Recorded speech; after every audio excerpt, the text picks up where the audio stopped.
નમસ્કાર મિત્રો, તાપી જિલ્લાની એકમાત્ર number 1 news channel Samaykranti news બુલેટિનમાં વિગતવાર સમાચાર નિહાળો.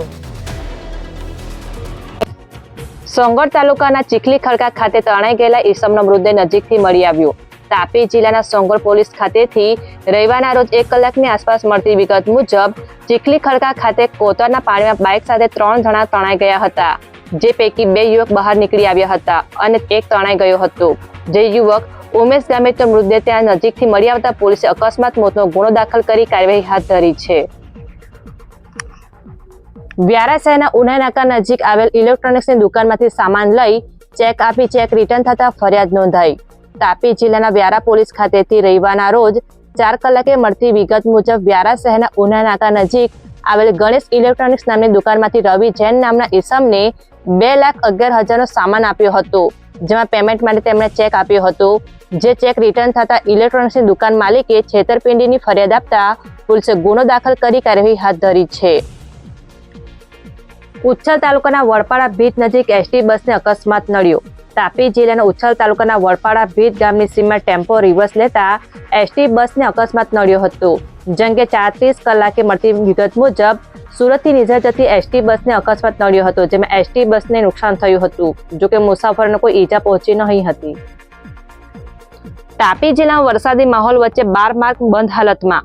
તાપી જિલ્લાના ડિઝાસ્ટર વિભાગ પાસેથી રવિવારના રોજ સવારે 9 કલાકે મળતી વિગત મુજબ જિલ્લામાં વરસાદી માહોલ વચ્ચે નદી નાળામાં પાણીની ભરપૂર આવક થતા ગ્રામીણ વિસ્તારના 12 માર્ગ બંધ કરવામાં આવ્યા છે, જેમાં વ્યારા તાલુકાના 3, ડોલવણ તાલુકાના 1 અને સોંગઠ તાલુકાના 8 માર્ગ બંધ હાલતમાં હોવાનું જાણવા મળ્યું છે. વ્યારા તાલુકાના કાકરાપાવ ટાઉનશીપ ખાતે રહેણાંક વિસ્તારમાં દીપડો નજરે પડ્યો.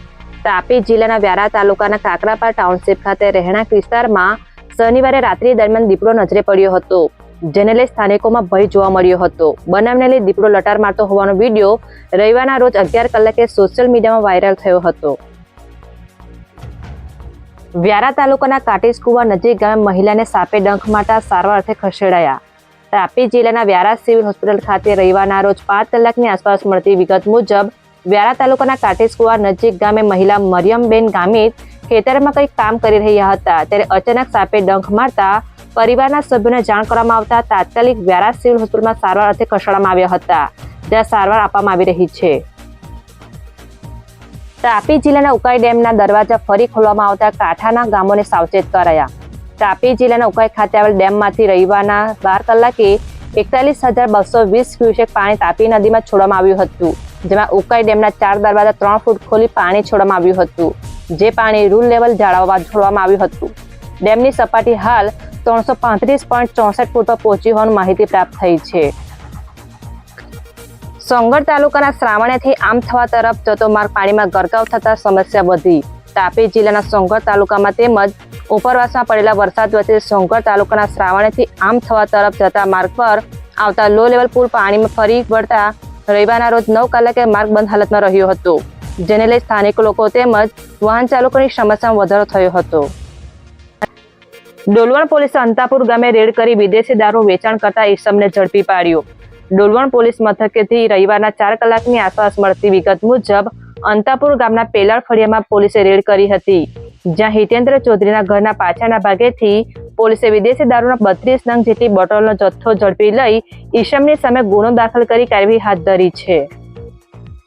સમયક્રાંતિ ન્યૂઝ ચેનલમાં તાપીના સમાચાર મેળવવા માટે ચેનલને યુટ્યુબમાં જઈ સબસ્ક્રાઇબ અવશ્ય કરશો અને લિંક તમારા મિત્રો પર શેર કરશો. આવતીકાલે ફરી મળીશું નવા સમાચારના અપડેટ સાથે. આભાર.